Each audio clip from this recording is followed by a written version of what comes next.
Right बच्चों, तो मार्च 22 का पेपर हमने सेकेंड एंड थर्ड क्वेश्चन कर लिया था. Question number 4, an economy is facing shut down. Oh, ये तो एस का है. ये आ गया जी.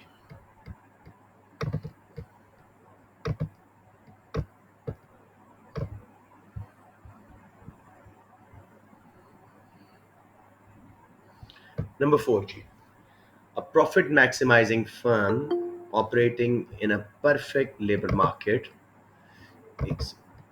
Somebody's trying to come. अस्सलाम वालेकुम इंशाल. कल आपका बिजनेस नहीं है? अच्छा, आपका तो ये हो चुका है. ठीक है ठीक है, राइट राइट. अब बेटे मैं आज मार्च का पेपर करवा रहा हूँ. 2 पेपर मैंने 2 क्वेश्चन करवा दिए थे, वो प्लीज़ देख लेना. प्लस उसकी मार्क्स स्कीम भी बहुत एलैबोरेट दी है कैम्ब्रिज ने. इस बार काफ़ी आसान मार्क्स स्कीम है, तो अच्छी तरह देख लीजिएगा इसको. मैं आपके ग्रुप्स में. मेरा बिजनेस का ये सर्कल. Good girl, impressed. अच्छा जी, लेट्स सी नाउ. तो मैंने पेपर तो खोल के कहीं रखा हुआ था. Where is it? ये पहले क्वेश्चन पढ़ लेते हैं, फिर इसकी मार्क्स स्कीम पे जाके तसल्ली से इसको एडजस्ट करते हैं आंसर्स को. हाँ, I hope they give such mark scheme going forward as well. Question 4A क्या कह रहा है जी? A profit maximizing firm operating in a perfectly competitive labor market might decide to increase the number of workers it employs, but it will not choose to increase the workers' wage rates. Discuss the extent to which you agree with this statement. अब बज़ाहिर ज़रा odd सा question है, लेकिन अगर थोड़े से concepts को क्लियर रखा जाए तो इतना मुश्किल क्वेश्चन नहीं है. Would any of you want to tell me how to approach this question? हमने क्या पढ़ा है अपने सिलेबस में इसके बारे में कुछ? इसकी असर्शन के increase the number of workers वगैरह, वेज रेट नहीं बढ़ाएंगे, वो बात की बात है. स्टार्ट आप इस आंसर को कैसे करोगे? सर वो लेबर मार्केट में जो परफेक्टली जिस तरह वो लोग हायर करते हैं उस चीज के बारे में बताएंगे. Exactly, wage determination in a perfect labour market. Main sketch question का ये है. सब बच्चों को बात समझ आ रही है? वलीद, इंशाल्लाह आप लोग नहीं बोले. Are you clear on what the questions main sketch is? Yes. Okay, so let's start. जी जी जी, लेट्स स्टार्ट डिस्कसिंग. सबसे पहले हम क्या करते हैं? परफेक्टली कंपैरेटिव लेबर मार्केट की 4-5 अजम्पशंस. ये 12 मार्क का 4 अजम्पशंस बता देते हैं. तो एक एक बच्चा एक एक बताते जाओ मुझे. वलीद आप स्टार्ट कर दो.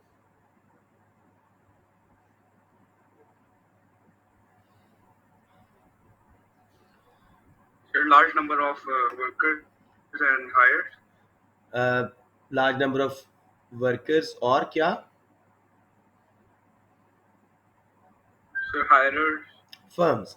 Large number of workers and firms which are all price takers. अब इस अजम्पशन से ही आपको पता लग जाएगा कि वेज क्यों नहीं बढ़ाते. प्राइस टेकर्स हैं. समझ आ गया? वेज टेकर्स हैं. So large number of firms and labor who are all wage takers. There is no trade union power, there is no monopoly power. Hence, wage set in the market through demand and supply is incumbent on all of them.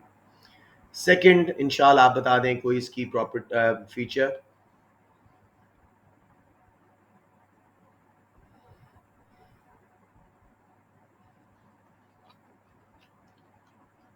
Veg taker होते हैं सारे. वो तो मैंने बता दिया ना, जो अभी वलीद ने कहा कि large number of buyers and sellers. Freedom of exit and entry for labour, यानी कि जो एक्सप्लेन करो. Geographical occupational mobility. ठीक है मेमूना, एक आप बता दें. नहीं होती. रिस्ट्रिक्शन नहीं है, जब चाहे इंडस्ट्री में आए वर्कर्स, जब चाहे चले जाए. जी Maimoona. Sir, all the laborers are homogeneous. All Like, we workers all are have the same or homogeneous. the ठीक है, identical skills. आइडेंटिकल स्किल्स हैं, प्रोडक्टिविटी सेम है, तो कोई उनकी परफॉर्मेंस में फर्क नहीं है. Very good. उसके बाद जी हम आते हैं, लेट्स से जायना, एक आप बता दो. परफेक्ट लेबर मार्केट की अजम्पशन या फीचर एक बता दो.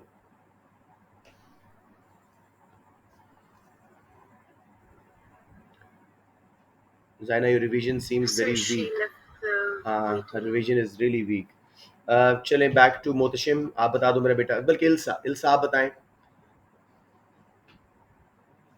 Sir, P entry needed for labor. वो हो गया बेटे, बता दिए इंशाल ने. Don't repeat. और को बताएं. फर्म्स कहाँ पे हायर करती हैं?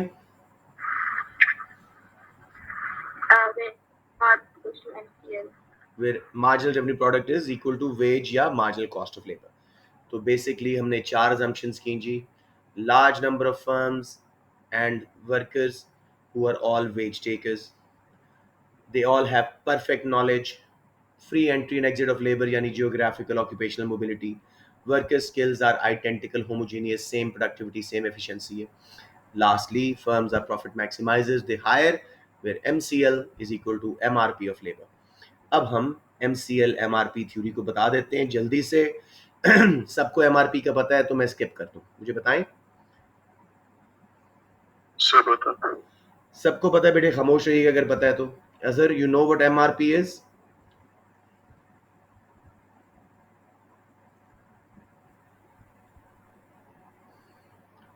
अजहर, यस और नो विल डू बेटे. आपको पता है मार्जिनल रेवेन्यू प्रोडक्टिविटी क्या होती है?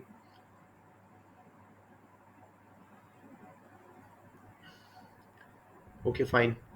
मैं बोल देता हूँ. Marginal revenue productivity is the additional revenue earn by the firm through hiring one extra worker. It is a product of MR and MPP. MR को MPP में मल्टीप्लाई करते हो. MR is the marginal revenue, additional revenue earned by selling one extra unit of a good or service, whereas MPP is the marginal physical product, additional output produced by every extra worker hired. Multiplying them gives us MRP curve, which is the demand curve for perfectly competitive labor firm, because firms will only hire workers as long as they're bringing some marginal revenue product to them. समझ आ गया? And they'll keep hiring as long as MRP is greater than MCL यानी wage rate. अब वो graph बना दूं left side पे demand supply वाला, और परफेक्टली इलास्टिक सप्लाई कर्व बन जाता है, विच इज ACL MCL, और फिर MRP लगा के कर देता हूं आप लोगों के लिए ताकि कोई कंफ्यूजन ना रह जाए.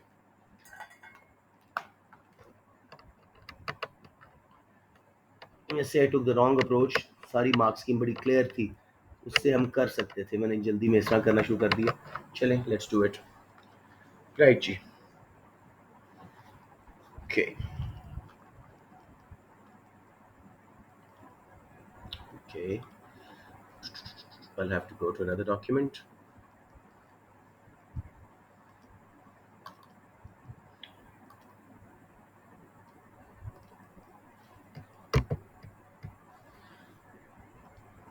अब लेफ्ट साइड पे लेबल कर दीजिएगा बेशक इंडस्ट्री, और राइट साइड पे फर्म.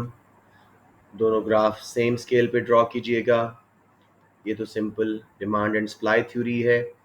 इक्विलिब्रियम आया क्योंकि 12 मार्क का है, मैं पूरा पहले वो थ्योरी अलग नहीं करवाई. वेज रेट आ गया और इधर लेबर आ गई. सोच समझ के लेबल कीजिएगा क्या बना रहे हैं.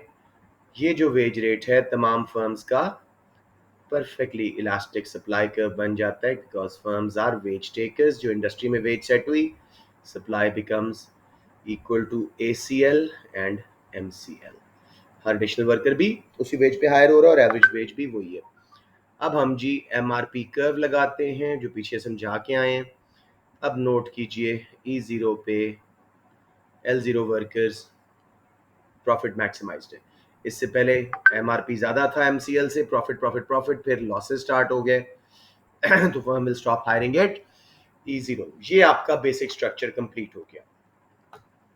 अब हम थोड़ा सा वापस जाते हैं क्वेश्चन की रिक्वायरमेंट्स पे. जो असर्शन उसने दी है कि in perfectly competitive labour market firms में decide to increase the number of workers it employees.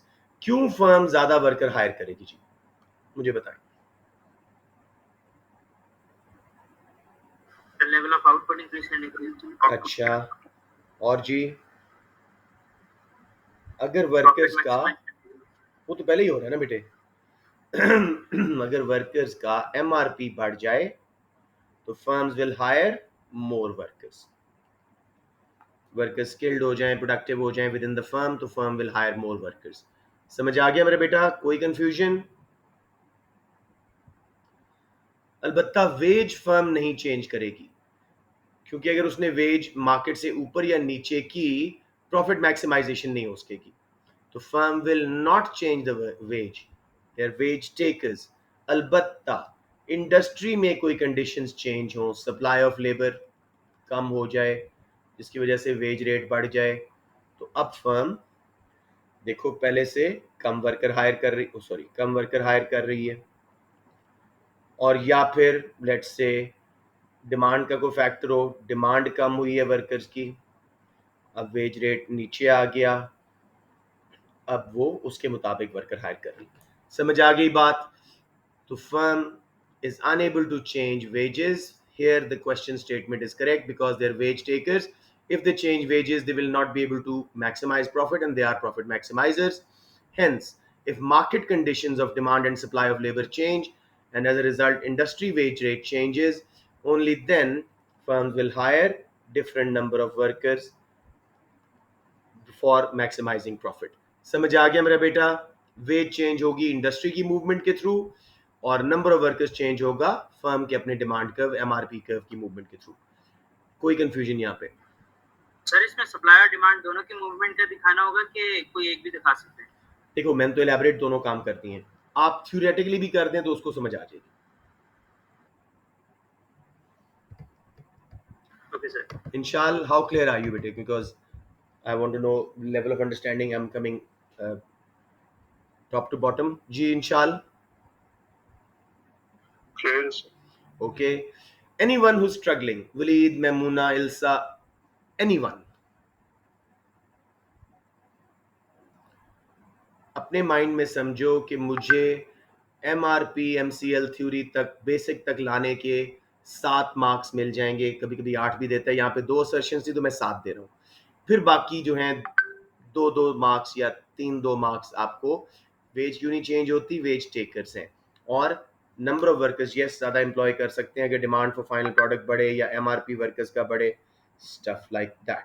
ठीक है, तो ये मेरे बेटे, मैं आपको उसका सॉल्व आंसर भी भेजता हूँ, लेकिन इसकी mark scheme is very elaborate, I loved it. Let me quickly show you the mark scheme, सारी क्लैरिटी इंशाल्लाह आ जाएगी। रिमेंबर हमारा वेरिएंट बहुत स्ट्रेट फॉरवर्ड होता है, ये दूसरे वेरिएंट्स थोड़े से आपको मुश्किल लगेंगे, लेकिन स्टिल पहले 2 questions were pretty straight forward, labour market वाला थोड़ा सा डिफरेंट है। ये जी कितनी ज़्यादा डिटेल मार्क स्कीम है। यूज सॉरी ये तो हमने कल किया था। Profit maximizing firm operating in perfect labor market वाला क्वेश्चन आ गया। Discuss the extent to which you agree with this statement. Key assumptions which underpin the theory of perfectly competitive labor market should include homogeneous labor, perfect mobility of labor, no barriers to entry, firms are wage takers, perfect knowledge वगैरह। A profit maximizing firm operating in the market will employ labor up to the point where the marginal product of labor is equal to the wage paid to labor, yani MCL. Explanation of the link between MRP and demand curve for labor should be provided. It should also be noted that supply of labor to each firm will be perfectly elastic at a wage determined by the market forces of demand and supply of labor. If the productivity of workers within the firm increases or the price received by the firm increases, demand for labor will rise and more workers will be employed. अब जी assertion पे देखो, assertion पे कितना थोड़ा है, सारा mainly वो है। ठीक है, तो assertion की अब बात करते हैं। However, the wage rate will not change. If a firm in perfect competition allowed an increase in its workers' wages, it would no longer maximize profit at the new level of output. MCL MRP के बराबर होगा ही नहीं. Therefore, they would support. Therefore, this would support the statement in the question. Similarly, if a firm in perfectly competitive labor market decides to raise wages with an increase in MRP, profits would only be maximized with lower number of workers, जैसे मैंने दिखाया. It should be recognized in a conclusion that both wages and employment could rise at the same time if any of the conditions which determine market demand and market supply change, जैसे मैंने shift करके दिखाए. In this case, each firm will receive a perfect elastic supply curve of labor at higher wage rate. 12 marks तक कैसे आ सकते हैं? For a sound discussion that explains what is meant by perfectly competitive labour market and how the profit maximizing level of employment will be determined based on the supply and demand for labor by the firm. Analysis should then be used to determine the extent to which the statement in the question might be true. A conclusion should refer to and consider the relationship between labor market and supply of labor to each firm. समझ आ गया मेरा बेटा? कोई confusion?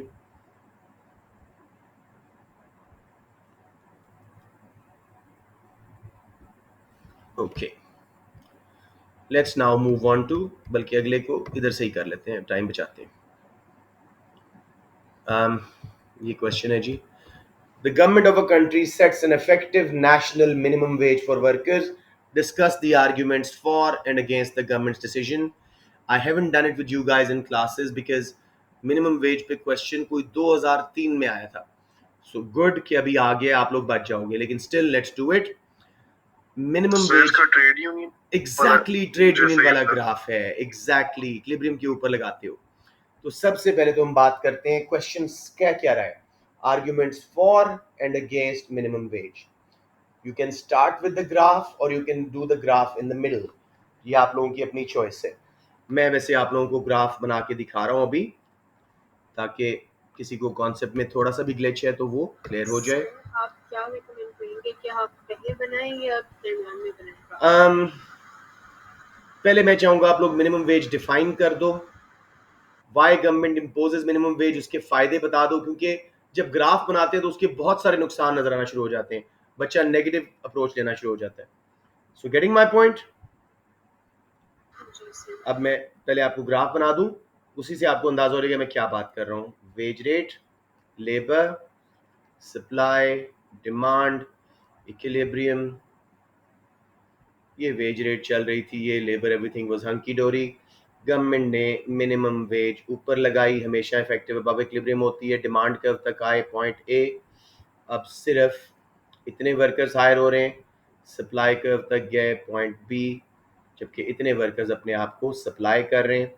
अब जी, minimum wage से नीचे कोई वर्कर अपने आप को सप्लाई नहीं करेगा. ये परफेक्टली इलास्टिक सप्लाई कर्व बन जाएगा, whereas supply is equal to MCL and ACL. अलबत्ता बी पॉइंट के बाद अगर फर्म ने हायर करना है तो फिर पुराना वाला सप्लाई कर्व चालू हो जाएगा, where MCL will be greater than ACL. Kinked supply curve बन जाएगा. अब इस पे हम बाद में आते हैं जब डिसएडवांटेज करने. हम जाते हैं पहले एडवांटेजेस पे through our mark scheme. Right जी. वैसे थोड़ा सा सोचें, मिनिमम वेज लगाने के गवर्नमेंट क्या फायदे लेना चाहती है? एनीवन? दो अच्छे एक्सप्लेन फायदे होना हमारी मार्क स्कीम ठीक हो जाएगी. What does government want? उससे क्या होगा? एक्सप्लेन करते जाओ, don't just list it, explain करो. कंजम्पशन इंक्रीज होती है क्योंकि डिस्पोजेबल इनकम ज्यादा होती है. शाबाश, good way, good angle, good angle. Higher wage होगी तो ये गवर्नमेंट की पॉलिसी हो सकती है एग्रीगेट डिमांड इंक्रीज करने की. Okay, not bad, not bad, शाबाश. गवर्नमेंट ने मिनिमम वेज लगाई. आइडिया क्या था कि जो अनस्किल्ड वर्कर्स हैं, एक्सट्रीमली लो वेज पे, उनका इनकम्स बढ़े, उनकी लिविंग स्टैंडर्ड बेहतर हो, वेलफेयर आए उनको. इन लोगों की, क्योंकि गरीब लोग हैं, इनकी MPC, marginal propensity to consume, बहुत ज्यादा होती है. ये अपनी एडिशनल इनकम का ज्यादा हिस्सा स्पेंड कर देते हैं. उससे इकोनॉमिक एक्टिविटी जनरेट होती है, कंजम्पशन के इंजेक्शन से एग्रीगेट डिमांड शिफ्ट होती है, मल्टीप्लायर इफेक्ट आता है. ये है एक वेल एक्सप्लेन्ड पॉइंट. या तो इस तरह कर सको, वरना तीन तीन करो. ठीक है. Memoona, why do you think government is trying to put minimum wage? कोई और एम उनको नजर आ रहा है? उनको क्या फायदा नजर आएगा इससे? एक तो गुर्बत में कमी आ रही है. Yes, I have a point, पर वो बहुत लंबा हो जाएगा मुझे लगता है. मेरे पास बहुत टाइम, बताएं. सर, एक तो ये होगा कि when they're going to be paying higher wages to even the unskilled labor, उससे ये होगा कि एक जो firm है उसके अंदर efficiency या innovation बहुत हद तक आएगी. When there's a lot of efficiency and innovation within your products, तो इसकी वजह से आपकी consumer sovereignty काफी हद तक बढ़ती है. There's a wide choice for the goods that in the economy जो लोग कंज्यूम कर सकते हैं, जिसकी वजह से वही आपकी कंजप्शन वगैरह बढ़ जाती है. I would not discourage you, कुछ हद तक ठीक है, लेकिन आपने बेसिक लिंक नहीं दिया. क्यों एफिशिएंसी बढ़ रही है? मिनिमम वेज से एफिशिएंसी क्यों बढ़ रही है वर्कर्स की? So yet again, because उनकी obviously, जैसे Inshan said before, कि with a higher wage उनकी disposable income ज़्यादा होंगी, they can have a better standard of living. तो आप यूं कहो, इंसेंटिव टू वर्क आएगा, जिससे प्रोडक्टिविटी बढ़ेगी, लेबर डिमांड का राइट पे शिफ्ट होगा, अनएम्प्लॉयमेंट कम होगी, एक्सपेंशन होगी फर्म्स में, उससे फिर कंज्यूमर सॉवरेंटी तक चले जाओ, बेशक जरूरत नहीं है। अनएम्प्लॉयमेंट ज्यादा नहीं होएगी क्योंकि नहीं नहीं होएगी, बिल्कुल होएगी, लेकिन द पॉइंट हियर इज कि आफ्टरवर्ड जब मिनिमम वेज लग गया है, वर्कर्स को इंसेंटिव आया, उनकी उन्होंने कहा कि हमारी अच्छी मिनिमम वेज होगी, हम ज्यादा मेहनत से काम करें, प्रोडक्टिव हो जाए, तो डिमांड कर्व शिफ्ट होगा और वो अनएम्प्लॉयमेंट भी खत्म हो जाएगी। समझ रहे हो, नए इक्विलिब्रियम पे आ जाएंगे हम। यानी सर ये इंशाल्लाह देखो बाकी चीजें कंसीडर नहीं कर रहे उसमें। करेंगे करेंगे करेंगे अगर ये डिमांड कर्व इधर शिफ्ट हो जाए एमआरपी बढ़ने से, तो देखो L2 पे अनएम्प्लॉयमेंट कम होके आ जाएगी ना L से। समझ आ गई?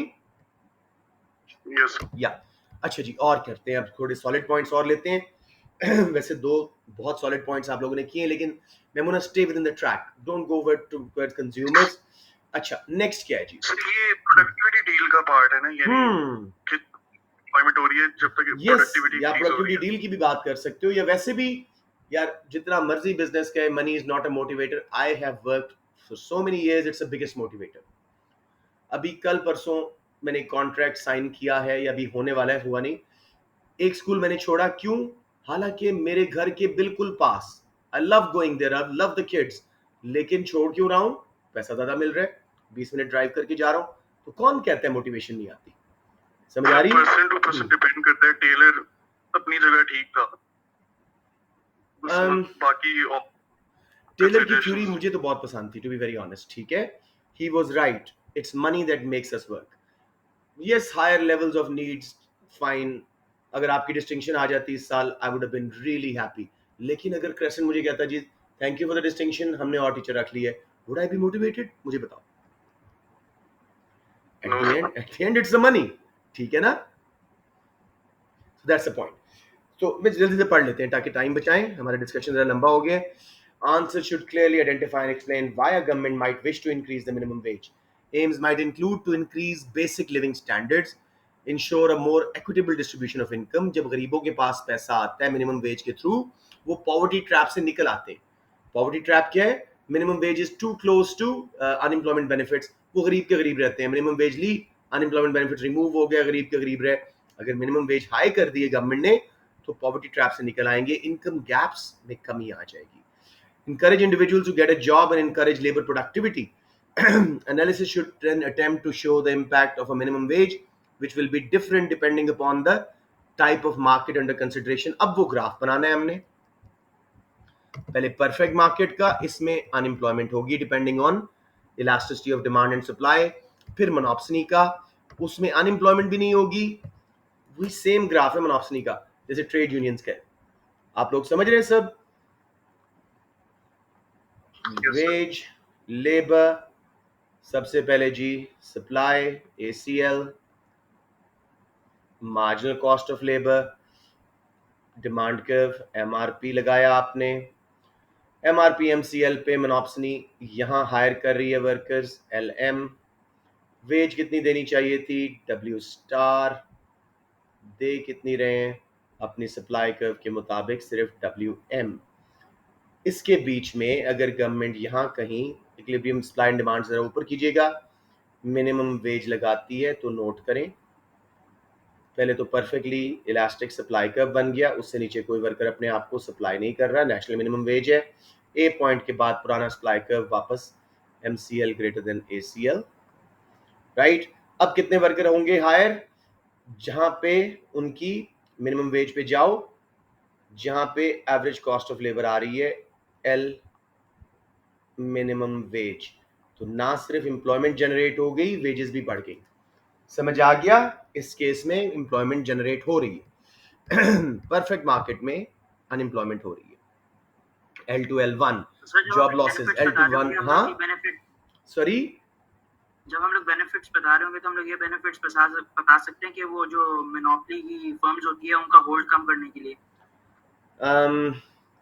श्योर, मोनोपोली फर्म का एक्सप्लॉयटेशन दूर करने के लिए। ठीक है, गुड इनफ। आप ये भी कह सकते हो कि भाई चले वो बहुत लंबे बेनिफिट्स हो जाएंगे, let's just stick to the ones we have done. Let's now move on to the other side of it. ये दो ग्राफ बना के मोनोपोली और सारे, for example it can be argued that incentive effect of higher wages might lead to higher levels of labour productivity which will benefit employer and economy as a whole, जैसे हम discuss कर चुके हैं। However, depending upon the type of market referred to above, such a minimum wage might lead to significant job losses. वो L2 L1 job losses हैं, L1 to L2 जो मैंने बनाया था ग्राफ, उसमें unemployment थी. Also, this policy might lead to significant increase in government expenditure, which might have to be financed by a higher level of taxation. Minimum wage पे अक्सर क्या होता है, सप्लाई लेबर की ज़्यादा होती है, डिमांड कम होती है, तो गवर्नमेंट को एक्सेस लेबर को खुद हायर करना पड़ता है. उससे उनकी स्पेंडिंग बढ़ जाएगी, बजट डेफिसिट हो जाएगा, लोन्स लेने पड़ सकते हैं. Additional reference to possible negative macro economic effects may be made. Minimum wage से कॉस्ट पुश इन्फ्लेशन आती है, फर्म्स की कॉस्ट ऑफ प्रोडक्शन बढ़ती है, supply curves, aggregate supply curve left पे शिफ्ट होते हैं, कॉस्ट पुश इन्फ्लेशन. बड़ा वाइड एंगल क्वेश्चन है. तो कंक्लूजन में हम क्या कहेंगे कि क्या ये अच्छी चीज़ है कि नहीं. I'm always against these minimum maximum prices and wages. They're just inherently inefficient. They distort market forces. They set equilibrium off कर देते हैं और without equilibrium disequilibrium पे operate करते हैं. They result in shortages and surpluses of workers. As a result, national minimum wage can be justified on social ground, but economic grounds पे ये इतनी अच्छी policy law नहीं है. आप इसके हक में भी जा सकते हो, डजंट मैटर. सबको क्लियर हो गया बच्चों? यस जी सर. ओके, जी जी बेटे. सर मिनिमम वेज से फर्म्स की कॉस्ट ऑफ प्रोडक्शन इंक्रीज होती है, डिक्रीज होती है? आप बताएं. मिनिमम मुझे तो वेज लगता है अबव इक्विलिब्रियम लगती है. पहली वेज थोड़ी $8 थी, गवर्नमेंट ने कहा $10 दो पर आवर, तो कॉस्ट बढ़ेगी. ये देखो, minimum wages supply of labour भी तो इंक्रीज हो जाती है ना, तो उसकी वजह से वेजेस रेट कम ही हो जाते हैं. सप्लाई ऑफ लेबर शिफ्ट नहीं होती बेटे, ऑन द कर्व होती है. आप अगर वापस ग्राफ पे आए तो ये देखो मेरा बेटा, ऑन द कर्व सप्लाई होगी, सरप्लस हो गया, अनएम्प्लॉयमेंट कॉज हो रही है. फॉलो कर रहे हो? डिमांड फॉर लेबर तो कम हो रही है ना मिनिमम वेज की वजह से. या गॉट इट? ऑलराइट जी. या let's move on to number 5. I love this question. मुझे कल ही मैंने देखा था, मैंने था कि कल जब कराऊंगा तो मजा आएगा. It's a good question. Number 5. Many developing countries rely heavily on production and export of primary products. Many developing countries, yes. This is the main cause of low levels of economic growth in developing countries. And therefore, the main explanation for the low standard of living in these countries. Discuss the extent to which you agree with this statement. उसने हमें यहाँ पे 3 topics growth and development के chapter के उठा के मर्ज कर दिए. एक क्या है जी, कैरेक्टरिस्टिक्स ऑफ डेवलपिंग कंट्रीज में वो जो heavy reliance on primary products, जिसकी वजह से इंटरनेशनल ट्रेड में उनका शेयर कम है और उसकी वजह से इकोनॉमिक ग्रोथ कम है, उसकी बात कर रहे हैं. कहता है क्या ये मेन चीज है? पहली बात ये. फिर कहता है कि क्या इस बात, यही एक्सप्लेनेशन बनती है मेन एक्सप्लेनेशन के लो स्टैंडर्ड ऑफ लिविंग है. स्टैंडर्ड ऑफ लिविंग को हम जानते हैं कि it's not just economic growth, it's a much wider term. Development यानी एजुकेशन, हेल्थ केयर, साफ इन्वायरमेंट, पीसफुल इन्वायरमेंट, तो बहुत ब्रॉड टर्म आ जाती है, सिर्फ इकोनॉमिक ग्रोथ से नहीं आएगी. सो एक बहुत ही अच्छा एसे कंस्ट्रक्ट किया जा सकता है. गाइज, अगर आपको ये मैं मार्क्स स्कीम भेजूं, you want to construct this essay, इससे आपका ये ग्रोथ एंड डेवलपमेंट का चैप्टर बड़ा अच्छा रिपीट हो जाएगा. 18 तारीख है, टाइम है. करना चाहते हो तो मुझे 10 तक सबमिट कर दो. तो 10 तो नहीं, आज तो 9th है, 12 तक सबमिट कर दो. क्या कहते हो? You want me to assign you this as a homework?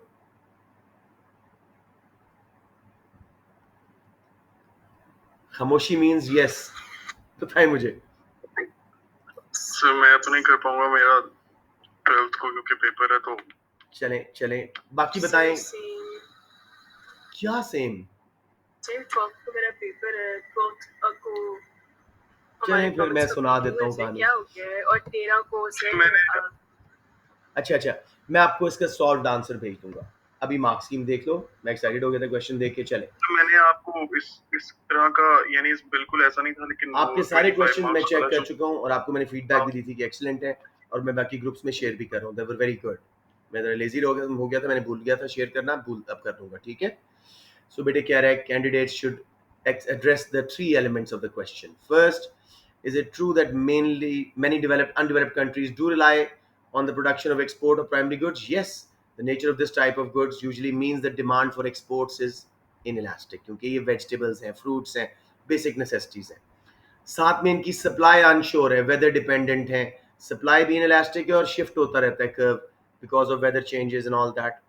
तो इनकी इंटरनेशनल मार्केट में हमारी बहुत कम शेयर होता है अनडेवलप्ड कंट्रीज का, because we rely heavily for incomes on primary sector. हमारा साथ में देखो relatively small manufacturing and tertiary sector, तो main source of economic growth primary sector है। तो हमारी इकोनॉमिक ग्रोथ लो होने की एक वजह जरूर है, एक मेजर वजह।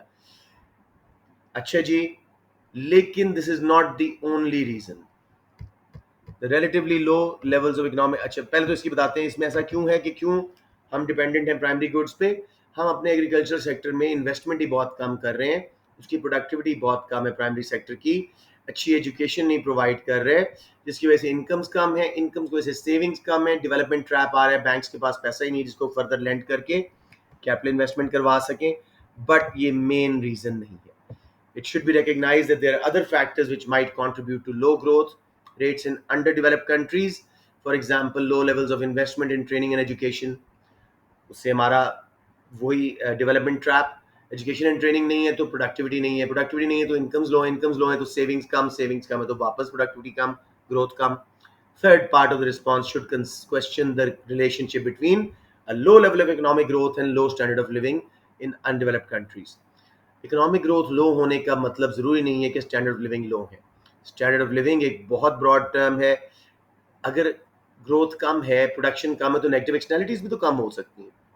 हो सकता है लोग मेहनत के आदी हैं तो उनकी हेल्थ अच्छी है, अलबत्ता education wise yes they will be less developed, इतने पैसे नहीं है पढ़ाने के। तो स्टैंडर्ड ऑफ लिविंग पे आके फिर उसके बाद alternative measures HDI new mu की बात कर सकते हैं और कंक्लूड करेंगे जी कि it is not the main reason why undeveloped countries are less developed, it is one of the major reasons. और रीजंस भी हैं, हमारा डेट सर्विसिंग बहुत ज्यादा डेट है हमारे ऊपर, हमारा इंफ्रास्ट्रक्चर पुअरली डेवलप्ड है, ठीक है जी, हमारी लेबर वेल ट्रेंड नहीं है।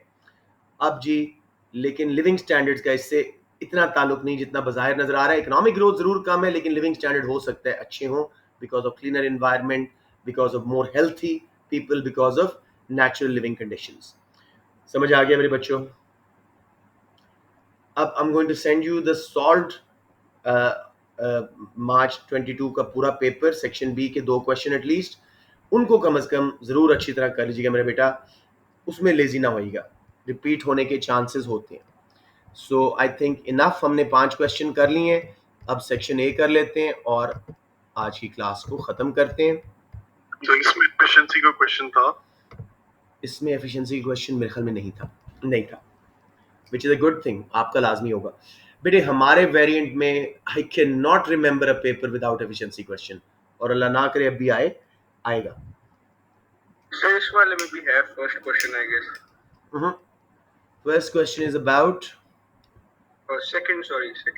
Oh yes, first question is efficiency. You're right. Number 2, dynamic efficiency किस मार्केट स्ट्रक्चर में कल ही किया था। यूर राइट, वही मैं कहूँ नहीं था शायद, है। और cars cause pollution, external cost का market failure, allocative inefficiency, 2 policies government की, थोड़ा सा ट्वीक करके हमने कल आंसर बनाया था, बहुत डिटेल्ड मार्क्स की। मैं आंसर भी सॉल्व भेज दूंगा, अच्छी तरह कर लीजिएगा। यस, एफिशिएंसी आया इंशाल्लाह। एफिशिएंसी, दूसरा consumer behaviour, straight forward question, और उसके बाद बाकी 3 मैंने करवा दिए एहतियातन आपका स्पेक्ट्रम जरा ब्रॉड करने के लिए। Let's go to section A. कल भी यही मैंने क्लास खत्म की थी, मेरा सर घूम गया था, आज इंशाल्लाह विल बी ऑलराइट। 4 पैराग्राफ्स पहले, चले मैं खुद ही पढ़ देता हूँ। Just give me a minute, मैं अपना एक ड्रिंक ले लूँ साथ में ताकि गला मॉइस्ट रहे।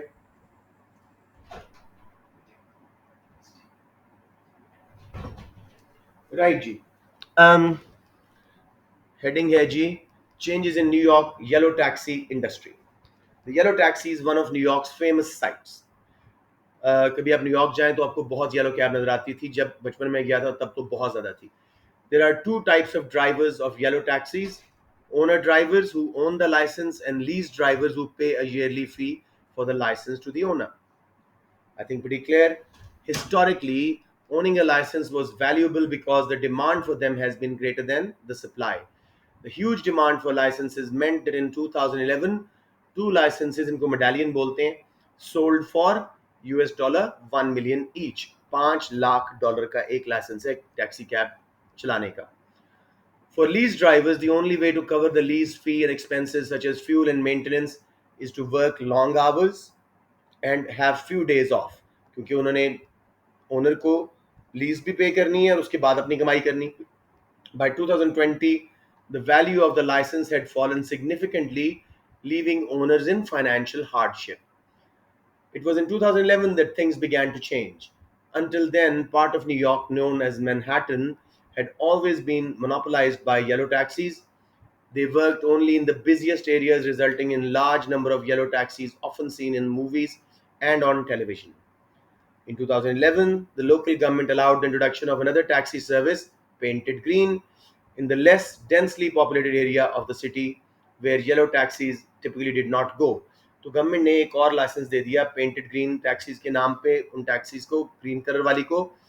लेकिन वो क्या करते थे कि वो डेंसली पॉपुलेटेड एरियाज में नहीं जाते थे, जरा थोड़ा सा साइड वाले एरियाज से करते थे. Regulation stop the green taxis picking up customers in Manhattan, ताकि येलो कैब्स हर्ट ना हो ज़्यादा, and at the airports unless they were pre-booked. Also in 2011, a third company, Uber ये हुई थी launch. A third company launched a rival taxi service right in Manhattan. This service again could not pick up customers by the street, but it could be booked on a smartphone app. And इसने उड़ा के रख दिया था yellow taxis को, and was cheaper than the yellow taxi. By 19, this new company's taxis outnumbered yellow taxis by 4-1. 2018 की बात कर रहे हैं जी. As a result of protests and strikes by the yellow taxi drivers trade union, the local government agreed to limit the number of alternative taxis. Also, the body responsible for licenses did not increase the fee. In 2018, there was also a plan to introduce a minimum wage for drivers whose taxis were booked using the smartphone app. One analyst said this would put enormous economic pressure on the business model of the app-based companies who operate on methods that have very low labor costs. Government ने क्या किया, minimum wage लगा दी उन drivers पे, जैसे Uber के drivers पे.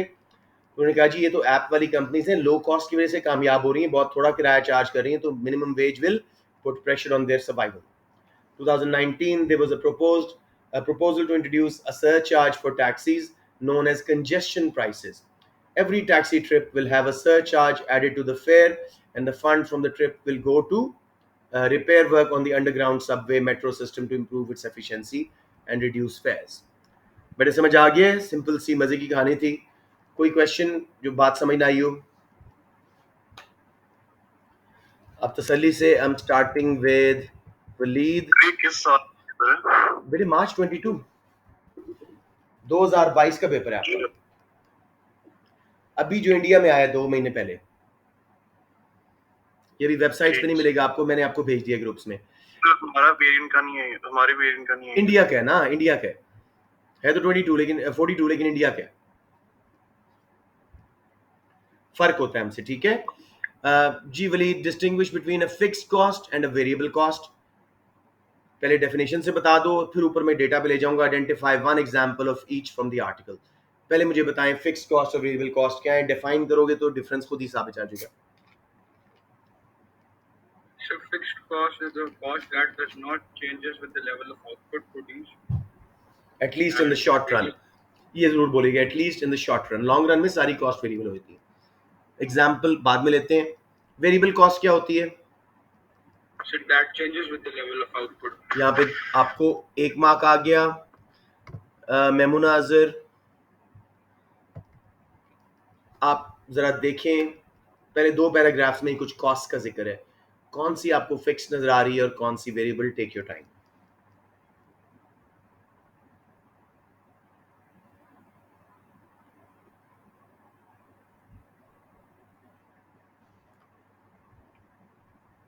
Sir, fuel and maintenance is your variable cost. शाबाश.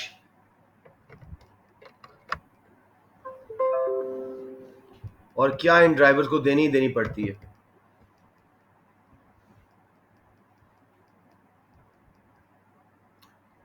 Anyone else? फिक्स कॉस्ट कौन सी नजर आ रही है? Sir, yearly fee. या लीज फी, ईयरली लीज फी, ठीक है ना. ईयरली फी लीज ही है आपको, ठीक है ना. तो लीज फी फिक्स्ड है, फ्यूल एंड मेंटेनेंस वेरिएबल है. 2 मार्क्स ये, एक डिफरेंशिएशन का या 2 डिफरेंशिएशन के, एक ये. वन एग्जाम्पल ऑफ ईच है, तो ये शायद 2 मार्क्स होंगे और वो 1 होगा. 3 मार्क्स आपको आसानी से आ गए. अच्छा जी, प्राइस डिस्क्रिमिनेशन का अगर चैप्टर याद है तो ये टर्म आपको याद होगी. खैर वो खुद बता रहा है. Cross subsidisation is when consumers of one product are charged higher prices in order to subsidize consumers of other product who then pay lower prices. Cross subsidisation क्या है? बिजनेस या गवर्नमेंट ऐसे करती है, एक इलाके में ज्यादा प्राइस चार्ज करते हैं, उससे जो प्रॉफिट आता है उससे दूसरे इलाकों में जहां लॉस है उनको सर्वाइव करने के लिए लोअर प्राइस ऑफर करने के लिए सब्सिडाइज कर देते हैं विद इन द बिजनेस और with in the country. Identify an example of cross subsidization in the article and consider whether it can be justified. Ilsa, right in the last paragraph कुछ बात ऐसी उसने की है, देखें आपको क्रॉस सब्सिडाइजेशन की एग्जांपल नजर आ रही है?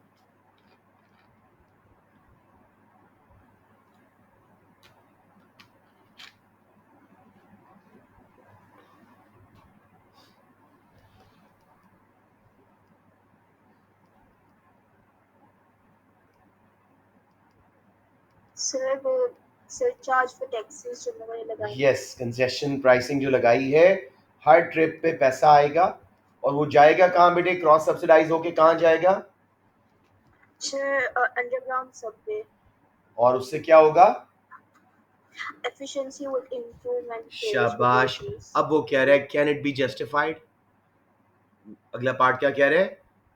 Cross subsidisation the article and consider it can be justified. Economics के हिसाब से अगर वाकई उसके रिजल्ट में पोल्यूशन कम हो रही है, एक एक्सटर्नल कॉस्ट कम हो रही है, कंजेस्शन कम हो रही है, रश कम हो रहा है, तो यस इकोनॉमिकली जस्टिफाइड है. उसके रिजल्ट में एलोकेटिव एफिशिएंसी आ रही है. रिड्यूस्ड फेयर से कंज्यूमर्स की चॉइस बढ़ रही है, उनको पॉवर्टी में कमी आ रही है, ये सोशल जस्टिफिकेशन है. अलबत्ता जो एप्स वाली फर्म्स हैं, ऐप बेस्ड कंपनीज, उनके एडवोकेट्स कह रहे हैं कि इससे तो वो सर्वाइव ही नहीं कर पाएंगी, उससे अनएम्प्लॉयमेंट होगी, रिसोर्सेज की मिस एलोकेशन हो सकती है, तो वहां पे जस्टिफाइड नहीं है. To conclude, if the improvement in efficiency and reduced fares benefits are greater than opportunity cost to smartphone app companies operating taxis, then it is justified. वैसे इकोनॉमिक वाइज एक्सटर्नल कॉस्ट है, justified है. समझ आ गया मेरे बच्चों? Give up ना कीजिएगा, अपने सिलेबस के बारे में साथ साथ सोचिएगा. अब बेटे देखें, analyse whether there is an evidence. Whether का वर्ड है तो दोनों साइड देखनी होती हैं. That the market structure for New York taxis could be called a monopoly. Data आपके सामने रख रहा हूं. मोतशिम, आप ढूंढें 3 मार्क्स के लिए कोई 3 एविडेंस कि ये मोनोपोली हैं. किसकी मोनोपोली की बात कर रहे हैं? न्यूयॉर्क टैक्सीज, उसमें येलो सारी आती हैं. तो बताएं जी, मोनोपोली का कोई एविडेंस आपको मिल रहा है? उसके फीचर्स सोचते जाएं और बात समझ आ जाएगी. सर जहाँ पे ज्यादा रश वाला एरिया होता है वहाँ पे ये येलो टैक्सीज को अलाउ किया हुआ है और वो दूसरी जगह पे जाती नहीं है. और इसी वजह से जो ग्रीन टैक्सी जिनको इन्होंने अलाउ यानी बाद में आने की परमिशन दे दी है, उनको इस चीज की परमिशन नहीं है कि वो मैनहट्टन में जाके उसको ड्राइव कर सके या एयरपोर्ट पे जाके ड्राइव कर सके अनलेस वो बुक ना हुई. अच्छा, अभी तक मोनोपोली वाला सीन नजर नहीं आया मुझे कोई. मोनोपोली के फीचर्स याद करें.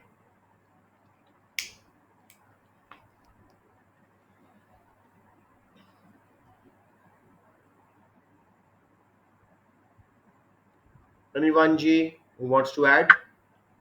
सर रेगुलेशंस जो है वो ग्रीन टैक्सेस को रोकती है मैनहट्टन से करने के लिए, तो बैरियर ऑफ एंट्री हो जाएगा. तो बैरियर्स टू एंट्री आ गए, इससे साबित हो रहा है कि मोनोपोली मार्केट अब नहीं रही. Very good. और जी, प्राइस मेकर हैं.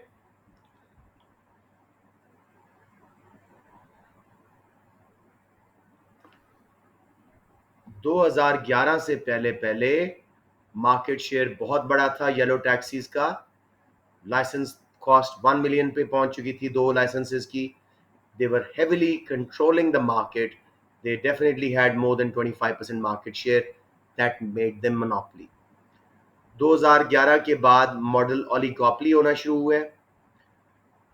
ओनर्स को फाइनेंशियल हार्डशिप आई है, उनके प्रॉफिट्स में कमी आई है, तो प्रॉफिट मैक्सिमाइज भी नहीं कर पा रहे. समझ रहे हैं कैसे मैं इस फीचर्स के साथ जज कर रहा हूं डेटा को? इसी तरह कोशिश करें. कोई और जी बोले बोले. आई जा रही हैं और फर्म्स आ रही हैं. अब वो ओलिगोपोलिस्टिक मार्केट आ रही है क्योंकि बैरियर्स रिमूव हो रहे हैं. लेकिन जब गवर्नमेंट ने दोबारा लिमिट लगाई है कि जी मैनहट्टन के लिए में ना आए तो दोबारा मोनोपोलिस्टिक हो रहे हैं उन जोन्स में. ठीक है, समझ आ रही है? Limiting the number of taxi की वजह से. तो हमें दोनों एविडेंस मिल रहे हैं, तो आपने 2-2 3-3 ढूंढ के बता देने. बच्चों समझ आ गया? थोड़ा सा मार्केट स्ट्रक्चर बेस्ड आजकल आ रहे हैं, तो इस पे ज़रा डरे बगैर आप लोग कोशिश कीजिएगा. Last G identified 2 types of local government intervention allowed in 2018 and discuss how these might affect profit of taxi owners. Last 2 paragraph में 2 गवर्नमेंट इंटरवेंशन. जी जी, मिनिमम वेज बोले, कौन बोल रहा है? सर मैंने बोले बोले, शाबाश, कंप्लीट करें 3 मार्क्स के लिए. मिनिमम वेज से फर्म्स के लिए बहुत कॉस्ट ऑफ प्रोडक्शन की काफी इंक्रीज हो रही है. कौन सी फर्म्स? मुझे बहुत हार्ड सर, ऊबर टाइप की फर्म्स, स्मार्टफोन ऐप वाली, ठीक है ना? उसकी वजह से आपने सारा उठा के नहीं लिखना, लेकिन ये बोल देना कि evidence in the data suggest that app based companies will suffer because they were successful because of low labour cost. वो ऐप पे बुक करते थे, लेबर को कम देते थे. अब मिनिमम वेज लगने के बाद उनके प्रॉफिट में कमी होगी, उनकी टोटल कॉस्ट बढ़ेगी, और अगर प्राइस बढ़ाते हैं तो रेवेन्यू गिरेगा depending on the elasticity. So they will probably suffer, but if demand is inelastic, इस पॉलिसी के बावजूद उनको इतना नुकसान नहीं होगा. नंबर 2019 वलीद देखें क्या प्रपोजल है और उससे क्या फर्क पड़ेगा ऑन टैक्सी मार्केट, उनके प्रॉफिट्स पे.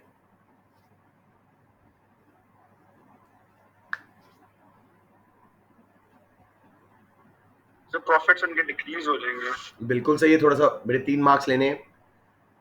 कंजेशन प्राइसिंग से उनकी कॉस्ट ऑफ प्रोडक्शन बढ़ेगी, ईच ट्रिप पे सरचार्ज ऐड होगा, उनके प्रॉफिट्स में कमी आएगी. साथ में अंडरग्राउंड सबवे के फेयर रिड्यूस करेंगे. Depending on the cross elasticity of demand, customers will switch towards underground subways. But if people prefer taxis, individual rides, demand inelastic है क्रॉस इलास्टिसिटी ऑफ डिमांड में, तो फिर उनको इतना नुकसान नहीं होगा. But yes, profitability will suffer. समझ आ गई बात? थोड़ा सा इकोनॉमिक कॉन्सेप्ट्स को लिंक करना सीखें, वरना आप लोग 6 में से 3 मार्क ले लोगे, 7 में से. कंक्लूजन में दोनों केसेस में प्रॉफिटेबिलिटी कम हो रही है अनलेस कोई ऑफसेटिंग फैक्टर हो जाए, जैसे income price elasticity of demand या income elasticity cross elasticity of demand. Clear बच्चों?